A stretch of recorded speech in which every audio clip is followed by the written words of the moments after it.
네, 이제 우리 하나님 말씀 같이 또 나누고 우리 또 은혜를 나누기 원합니다. 오늘은 민수기 20장 이제 마지막 우리 부분이죠. 14절부터 29절까지를 우리 봉독하도록 하겠습니다. 민수기 20장 14절부터 29절까지 제가 14절 읽고 우리 29절까지 한 절씩 교독하도록 하겠습니다. 모세가 가데스에서 에돔 왕에게 사신을 보내며 이르되 당신의 형제 이스라엘의 말에 우리가 당한 모든 고난을 당신도 아시거니와 우리 조상들이 애굽으로 내려갔으므로 우리가 애굽에 오래 거주하였더니 애굽인이 우리 조상들과 우리를 학대하였으므로 우리가 여호와께 부르짖었더니 우리 소리를 들으시고 천사를 보내사 우리를 애굽에서 인도하여 내셨나이다. 이제 우리가 당신의 변방 모퉁이 한 성을 가데스에 있사오니 우리가 밭으로나 포도원으로 지나가지 아니하고 물물도 마시지 아니하고 왕의 큰 길로만 지나가고 당신의 지경에서 나가기까지 왼쪽으로나 오른쪽으로나 치우치지 아니하리다 한다 하라. 에돔 왕이 대답하되 너는 우리 가운데로 지나가지 못하리라. 내가 칼을 들고 나아가 너를 대적할까 하노라. 자손이 이르되 우리가 큰 길로만 지나가겠고 우리나 우리 짐승이 당신의 물을 마시면 그 값을 낼 것이라. 우리가 도보로 지나갈 뿐인즉 아무 일도 없으리다 하나 그는 이르되 너는 지나가지 못하리라 하고 에돔 왕이 많은 백성을 거느리고 나와 강한 손으로 막으니 에돔 왕이 이같이 이스라엘이 그의 영토로 지나감을 용납하지 아니하므로 이스라엘이 그들에게서 돌이키니라. 이스라엘 자손 곧 온 회중이 가데스를 떠나 호르산에 이르렀더니 에돔 왕 말씀하시니라. 이르시되 아론은 그 조상에게로 돌아가고 내가 이스라엘 자손에게 준 땅에는 들어가지 못하리니 이는 너희가 무리바 물에서 내 말을 거역한 까닭이니라. 아론과 그의 아들 엘르아살을 데리고 호르산에 올라 아론의 옷을 벗겨 그의 아들 엘르아살에게 입히라. 아론은 거기서 죽어 그 조상에게로 돌아가리라. 여호와의 명령을 따라 그들과 함께 회중의 목전에서 호르산에 오르니라. 모세가 아론의 옷을 벗겨 그의 아들 엘르아살에게 입히매 아론이 그 산 꼭대기에서 죽으니라. 모세와 엘르아살이 산에서 내려오니 곧 이스라엘 온 족속이 아론이 죽은 것을 보고 그를 위하여 30일 동안 애곡하였더라. 아멘. 하나님의 말씀입니다. 이런 말이 있더라고요. 좋은 일도 한꺼번에 오지만 나쁜 일, 불행한 일도 한꺼번에 온다. 혹시 여러분 들어보셨습니까? 좋은 일만 한꺼번에 왔으면 좋겠지만 그렇지 않은 후자일 경우도 있습니다. 이 사자성어로 보니까 화불, 단행, 영어로 이렇게 바꾼다면 misfortunes never come single 이렇게 말할 수 있을까요? 좋지 않은 일은 반드시 하나만 오지 않는다 이렇게 할 수 있을 것 같은데 오늘 이 말씀에 나오는 모세가 지금 그런 경우입니다. 이제 그 말씀 민수기 20장 20장 1절 우리가 그 앞에 전에 보았던 것처럼 이스라엘이 이제 광야 생활을 마치고 가나안 땅에 들어가는 그 목전에 들어왔을 때 누가 죽게 되냐면 이 모세의 누이인 미리암이 죽었다라는 그 말씀이 가장 먼저 20장 1절에 소개가 되고 있죠. 그리고 오늘 읽은 이 말씀 이스라엘이 그 현재 위치인 가데스 바네아에서 이제 가나안 땅으로 들어가려면 가장 이제 빨리 들어가는 길이 사해 이 남쪽을 거쳐서 요단 동편으로 들어가는 그런 길을 이제 가야 되는데 그러기 위해서는요 반드시 어느 나라 땅을 지나야 되냐면 에돔이라고 하는 그 나라를 지나야 합니다. 자, 그래서 이 모세가 어떻게 합니까? 에돔 왕에게 사신을 보내게 되죠. 그리고 요청을 합니다. 우리가 당신 땅을 지나갈 수 있도록 허락해 달라. 부탁을 하게 됩니다. 자, 그런데 결론적으로 이 에돔 왕은 그 요청에 거절하죠. 이 모세의 요청이 너무 지나친 것인가? 예의에 어긋나기 때문인가? 라고 할 때 절대로 그렇지 않습니다. 14절에 보면 모세가 가데스에서 에돔 왕에게 사신을 보내며 이르되 당신의 형제 이스라엘의 말에 우리가 당한 모든 고난을 당신도 아시거니와 아주 정중하게 사신을 보내어서 예의를 갖추어서 요청을 하고 있습니다. 당신의 형제 이스라엘, 이렇게 얘기하고 있는데 실제로 이 에돔 이 족속의 조상이 누구냐면 이 야곱의 형인 에서입니다. 자, 그래서 모세는 지금 형제라는 이 관계를 확인하면서 도움을 요청하고 있습니다. 그리고 자기들이 지금까지 어떤 시간을 보내왔는지, 이 광야에서 어떤 생활을 했는지 하나하나 구체적으로 얘기하면서 우리가 이렇게 지내왔는데 당신이 좀 도와줬으면 좋겠다, 간곡히 부탁하고 있습니다. 자, 그런데 에돔 왕은 거절하죠. 이유가 무엇이냐면 이 두 족속 사이에 그 적대감이 형성되어 있기 때문에, 이 에서의 후손인 에돔과 야곱의 후손인 이스라엘 이 자손 이 사이에는 보이지 않은 이 뿌리 깊은 이 적대감이 아직 해소가 되지 않았고요. 또 불신이 있었기 때문에 그렇습니다. 그리고 에돔 왕이 거절한 그 이유가 무엇이냐면 이스라엘 백성이 이제 지나가려고 하는 요청했던 그 길이 갖고 있는 중요성 때문에 그래요. 자, 이 길은 이 다메섹 북쪽에서부터 남쪽에 있는 이 시나이 반도까지 연결하는, 이어지는 아주 중요한 이 상업 통로였어요. 그래서 그 당시에 일명 이 길이 무엇으로 불렸냐면 왕의 대로라고 불릴 정도로 굉장히 소중한 중요한 그런 땅인데, 그 길을 지나고 가겠다고 하니까 혹시라도 이 사람들이 뭐 다른 맘 먹고 뭐 다른 일 하는 것 아니냐, 뭐 걱정이 되었을 수도 있을 것입니다. 또 한 가지, 이 에돔 족속 안에 있는 이스라엘 안에 있는 이스라엘을 향한 어떤 두려움이 있었을 것이다, 이렇게 생각해 볼 수 있습니다. 뭐 어쨌든 이유야 어쨌든 이 모세는 이 길을 지날 수 없으면 이제 다시 사막으로 해서 오른쪽으로 우회해서 삥 이제 돌아가야 되는데, 올라가야 되는데, 그러기 위해서는요 굉장히 위험하고 또 어려울 수도 있습니다. 자, 그래서 이렇게 부탁을 하지만 이 에돔 왕은 거절했다는 거죠. 자, 이런 일이 또 있었고, 또 한 가지 우리 뒤에 나오는 마지막 부분에 무슨 일이 있습니까? 모세에게 닥친 좋지 않은 일이 무엇이냐면 이 모세의 형인 아론의 죽음입니다.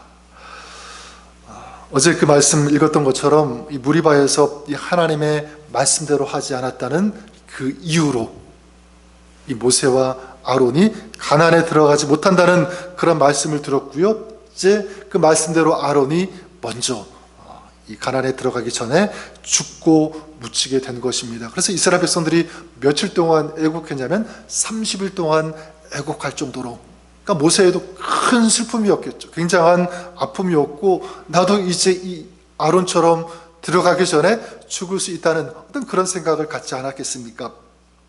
자, 이것이 오늘 우리가 읽은 이 내용인데, 여러분 오늘 이 이야기는 수천 년 전에 이 모세와 이스라엘에게만 있었던 일인가? 그렇지 않습니다. 우리와 상관이 없는 그런 이야기가 아니라는 것이죠. 여러분, 우리도 지금 이 모세가 당한 것처럼 예상치 못했던 일들, 혹은 좋지 않은 그런 일들이 한꺼번에 밀려올 때가 있습니다. 어쩌면 지금 우리의 삶이 그런 시간을 지나고 있는지도 모르겠어요. 왜냐하면 우리도 살고 있는 이 땅이 광야이기 때문에 그렇습니다. 어쩔 수 없죠. 그래서 우리도 어떤 안 좋은 일 만날 수 있고, 그 일 때문에 지금 모세가 경험하고 있는 것처럼 어떤 상실감, 또 두려움, 거절감, 좌절감, 자, 이런 것들을 겪을 수 있다는 것입니다. 자, 이런 여러 가지의 그 좋지 않은 그 감정들, 이런 마음들이 있지만 우리의 마음을 굉장히 아프게 하고 짓누르게 하고 위축되게 하는 요소가 있죠. 바로 이 거절감이라는 것입니다. 거절감. 지금 모세가 겪고 있는 가장 큰 부분이 이것이 아닐까 저는 생각합니다. 실제로 오늘 이 말씀의 주된 그 많은 부분을 차지하고 있는 이야기가 바로 이거잖아요. 이 거절감에 대한 이야기. 모세가 에돔 왕에게 요청했는데 거절하고 마는, 아마 이 모세의 마음에 이런 심각한 이 거절감이 밀려왔을 것입니다. 이게 뭔가, 그래도 같은 혈통인데 형제라고 할 수 있는데 어떻게 저럴 수 있는가, 어떻게 저렇게 나한테 말을 하지, 막 이런 거절감이 느껴졌을 것입니다. 자, 그럼 이렇게 좋지 않은 일로 인해서 슬픔도 당하고 상실감도 당하고 또 그 중에 이 굉장히 큰 이 거절감을 만나게 되는데, 자, 이런 마음과 이런 감정들이 밀려올 때 어떻게 반응해야 하는가? 어떻게 그것을 이길 수 있는가? 우리가 이것을 생각해 볼 수 있겠죠. 왜냐하면 이것은 우리의 이야기가 될 수 있기 때문에 그렇습니다. 자, 어떻게 이런 것들을 극복할 수 있을까? 저는 오늘 이 모세의 반응과 모세의 태도 속에 그 답이 있다고 믿습니다. 특별히 이 모세의 이야기 속에 계속 이 반복되는 패턴이 일 수 있는데, 저는 그렇기 때문에 이 말씀이 굉장히 중요하다고 생각합니다. 또 우리에게 소중한 메시지가 된다고 믿습니다. 그것이 27절 말씀인데, 27절 말씀은 이렇게 시작하죠. 모세가 여호와의 명령을 따라, 이렇게 시작하고 있습니다. 모세가 누구의 명령을 따랐다고요? 여호와의, 하나님의 명령, 하나님의 말씀을 따랐다. 여러분, 여러 가지 복잡하고 힘든 일이 한꺼번에 일어나고 있지만, 지금 이 모세가 한결같이 보여주고 있는 이 태도, 이 자세는 무엇입니까? 여호와의 명령과 말씀을 따르고 있다는 것입니다.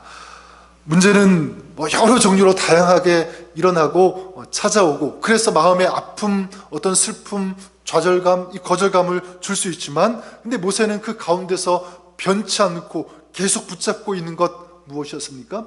하나님이었어요. 그렇죠? 그리고 하나님의 말씀이었습니다. 저는 여러분들을 축복합니다. 우리에게도 시시각각 좋은 일이 있으면 좋겠지만 그렇지 않을 일들이 있을 때, 그래서 그런 일들이 우리를 아프게 하고 슬프게 할 때, 힘들게 할 때, 그럴 때 여러분, 이것만큼은 변치 않았으면 좋겠습니다. 그리고 우리가 요지부동했으면 좋겠습니다. 그것은 바로 하나님인 줄 믿습니다. 하나님을 향한 이 믿음은 끝까지 지켜야 된다. 흔들려서는 안 된다. 그리고 하나님의 말씀과 하나님의 명령을 붙잡고 따르고 순종하는 것, 이것만큼은 변치 않아야 된다. 이것이 저 여러분, 우리의 삶이 될 수 있기를 우리 주님의 이름으로 간절히 축원합니다. 하나님은 그럴 때 그런 모세를 어떻게 인정하시냐면, 우리가 앞서 보았던 것처럼 민수기 12장 3절에 보면 하나님께서 이 모세를 이렇게 평가하십니다. 이 사람 모세는 온유함이 지면의 모든 사람보다 더하느라. 온유함이 이 세상 모든 사람보다 더 뛰어나다, 더 탁월하다. 무엇이요? 온유함이. 그렇게 말씀하고 있습니다. 그럼 이 온유함이 무엇일까요? 온유함. 우리가 드는 생각은 뭐냐면, 온유하다고 했으니까 마음이 굉장히 착하고 부드럽고 어떤 그런 성격의 소유자다라고 생각할 수 있을 것입니다. 물론 틀린 말은 아닙니다. 온유한 사람이죠. 자, 그런데 이 온유함이라고 할 때, 이 온유함은 히브리어로 아나부라고 하는 이 단어를 사용하고 있는데요. 아나부. 자, 이것은 대답하다라는 그 의미의 동사 아나에서 파생된 단어가 이 아나부라고 하는 그런 단어입니다. 아나부, 대답하다라는 그런 뜻을 가지고 있는데, 이 고대 시대에 이 대답하는 사람은 누구냐면, 대답하는 사람은 종이 대답하는 사람이에요. 그럼 질문하는 사람은 누구죠? 주인이 질문하고, 종은 어떻게 합니까? 주인이 질문할 때 그 주인의 그 질문에 대답하는 사람, 반응하는 사람, 주인이 명령할 때 그 질문에, 그 명령에 순종하고 따르는 사람, 이게 종입니다. 자, 그러니까 이 모세는 어떤 태도를 지금 가지고 있는 거죠? 종의 자세, 겸손한 마음. 주님께서 말씀하시면 제가 그 말씀 듣고 그 말씀에 반응해서 그 말씀대로 움직이겠습니다라고 하는 이런 마음을 가진 거죠. 말씀에 부드러운 사람. 이것이 어떤 사람이냐면 온유한 사람이라고 하는 것입니다. 온유한 사람. 마치 이 스폰지가 물을 빨아들이듯이 하나님께서 말씀하실 때 그 말씀을 내가 전폭적으로 수용하고 내 마음에, 내 삶에 담고 그 말씀대로 살아가는 그런 사람. 그러니까 더 깊이 들어가면 그 말씀하신 그 주인, 그리고 그 말씀하신 하나님을 절대적으로 내가 신뢰하겠습니다. 그러니까 이 믿음까지 다 들어가 있는 거죠. 이것이 바로 온유한 사람이고요. 이 온유한 사람이 누구였습니까? 바로 모세였다는 것입니다. 전 저와 여러분들이 이런 하나님의 말씀에 온유한 사람, 그것이 여러분이 될 수 있기를 주님의 이름으로 축복합니다. 제가 전에 한번 그 1대1인가 그때 한번 좀 소개를 해드린 이야기인 것 같은데, 다시 한번 말씀드리면, 아주 오래전에 DTS 제가 이제 들을 때 그때 강사로 오신 한 목사님으로부터 들은 이 간증인데요. 한국의 어떤 목사님이 이제 교회를 개척해서 이제 시작해서 사역을 열심히 하셨다고 합니다.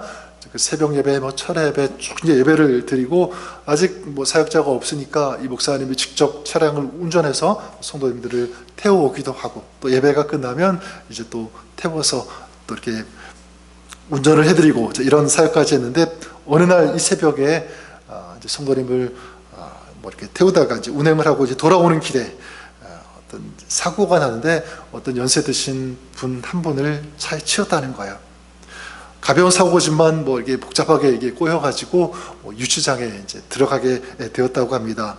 처음에는 굉장히 너무너무 억울했다고 합니다. 어떻게 이런 일이 발생할 수 있는가? 다른 일도 하는 것이 아니고 교회를 개척하고 하나님의 일 열심히 한다고 했는데 왜 이런 일을 내가 만나고 여기까지 돌아올 수 있는가? 굉장히 억울해하면서 또 불평도 일어나고요, 원망도 일어나고 그런 시간을 조금 보냈다고 합니다.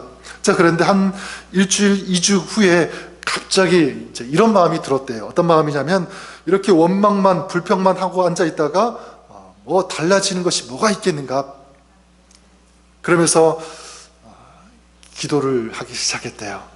하나님, 제가 이제 여기에서 해야 할 일이 있다면 무엇이 있겠습니까?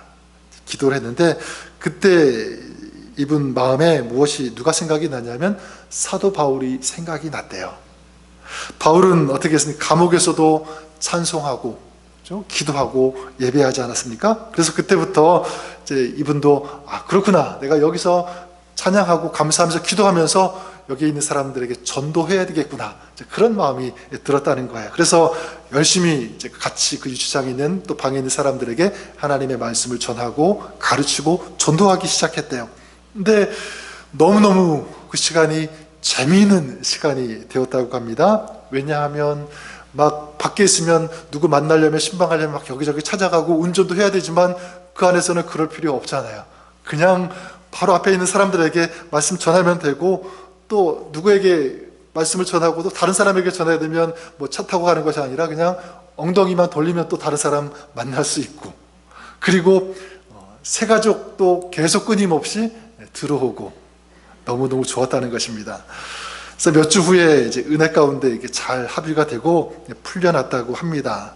근데 그 교회에 더 많은 성도들이 찾아오게 되고요. 그리고 사고 났던 그분의 그 가족들도 또 그 교회에 찾아오게 되고, 이런 일들이 있었다고 합니다. 그래서 이 목사님이 나중에 이런 고백을 했다고 합니다. 이 몇 주간의 유치장의 생활이 나에게는 진정한 신학교였다, 그런 고백을 했다고 합니다. 여러분, 제가 뭘 얘기하려고 하냐면, 이 목사님께서 이런 어려운 상황 가운데서 무엇에 반응했습니까? 바로 하나님의 말씀에 반응했다고 하는 거죠. 하나님의 말씀에. 그냥 상황에 반응할 때는, 그 유치장에 있을 때는 힘들었어요. 마치 지옥 같고. 근데 똑같은 상황에서, 그 상황에서 하나님의 말씀을 들으니까, 또 하나님의 그 인도하심을 받고 거기에 반응하니까 그 똑같은 장소가 뭐가 된 것입니까? 지옥이 아니라 천국과 같은 그런 장소가 되었다는 것입니다. 여러분, 그렇게 하나님의 말씀에 반응하고 힘들지만, 어렵지만, 잘 안 되지만 그래도 하나님 쪽에 돌아서서 하나님 말씀을 들으려고 하고 하나님의 그 인도하심을 내가 받아들이는, 수용하는, 또 그렇게 살아가는 이 모습이 뭐냐면, 이게 바로 온유함이라는 거죠. 온유함. 여러분, 모세가 그랬습니다. 모세가 이렇게 하나님께, 그리고 하나님의 말씀에 순종했을 때, 온유했을 때 어떤 일이 일어났습니까? 그는 광야에서 수많은 사람들이 불평하고 원망했을 때 그 불평의 소리, 원망의 소리를 다 받아내잖아요. 그렇지 않습니까? 그리고 하나님과 이 백성 사이에 중재자 역할, 이 중보자의 역할도 감당하게 되고요. 또 오늘 우리가 읽은 이 말씀처럼 이 에돔 왕이 아주 단호하게, 완강하게 거절했을 때, 그랬을 때 보통 사람 같으면 막 그냥 화가 나고 막 그냥 마음이 막 그냥 터질 그런 반응이 일어날 텐데, 그렇게 감정적으로 맞대응하지 않잖아요. 알았다, 우리가 돌아갈게. 정말 생각지도 못한 어떤 그런 모습을 모세는 보여주고 있지 않습니까? 이게 다 뭐냐면 하나님께 반응했기 때문에, 온유했기 때문입니다. 그리고 아론이 먼저 죽는 이런 슬픔 속에서도 어떻게 합니까? 그 다음 지도자 제사장을 세우고 묵묵히 그 다음 우리가 해야 할 일이 무엇인가를 생각하면서 침착하게 그 다음 일을 준비하면서 나아가는 이 모습, 어떻게 가능했겠습니까? 저는 바로 하나님께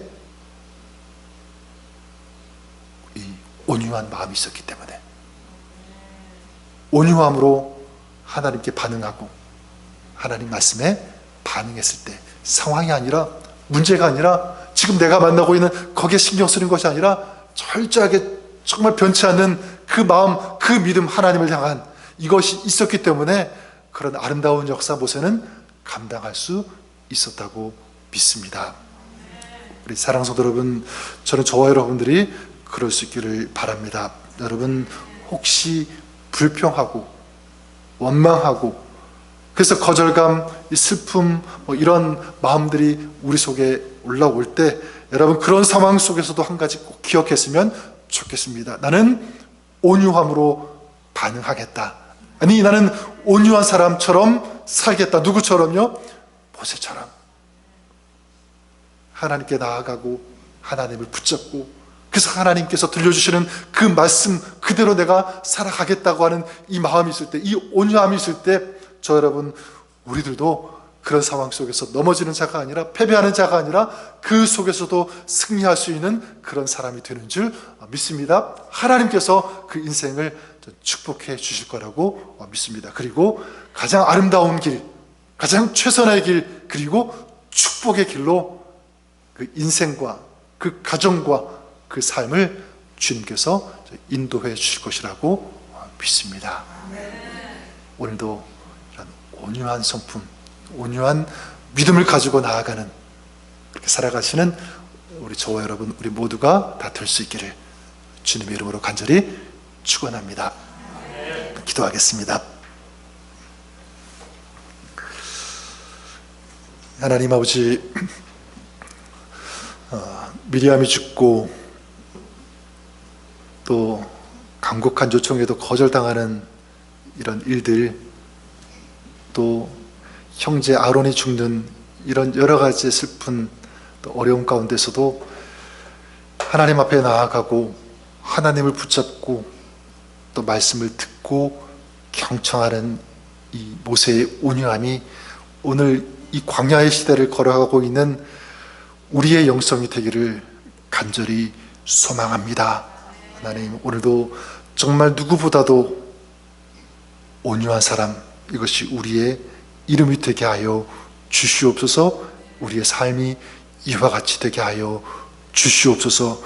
우리의 마음속에 생각하고 있는 내 감정들, 또 내가 생각하는 어떤 그런 것들 겸손하게 내려놓게 하시고, 이제 종의 자세로 우리 주님께서 나에게 무엇을 말씀하시는지, 어떻게 인도하시는지, 무엇을 명령하시는지를 듣고 그 말씀대로 반응하며 순종하며 살아가는 저희들 되게 하여 주시옵소서. 그럴 때 주님께서 주시는 기쁨과 승리와 감격이 우리 안에 넘치게 되는 줄 믿습니다.